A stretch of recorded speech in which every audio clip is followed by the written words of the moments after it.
Alors Emmanuel Macron va d'abord recevoir ce matin à 10h30 donc les 13 représentants du nouveau Front populaire. Oui, la gauche n'a qu'un objectif en tête, convaincre le président que Lucie Castet est sa meilleure option. Mais ça semble très improbable, Barthélémy Philippe, tant leurs politiques sont diamétralement opposées.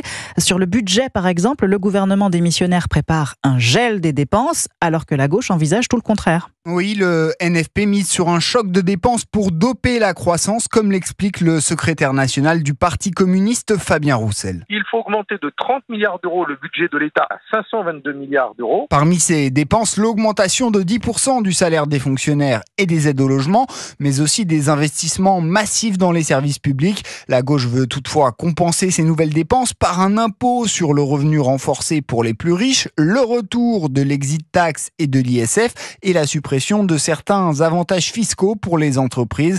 Objectif, un budget globalement équilibré, explique la députée PS Christine Pires-Beaune. Dépenses supplémentaires, il y a forcément des recettes supplémentaires si on veut effectivement pas dégrader le déficit. Pour autant, le contre-budget du NFP ne respecterait pas la trajectoire de rétablissement des finances publiques prévue par le gouvernement démissionnaire.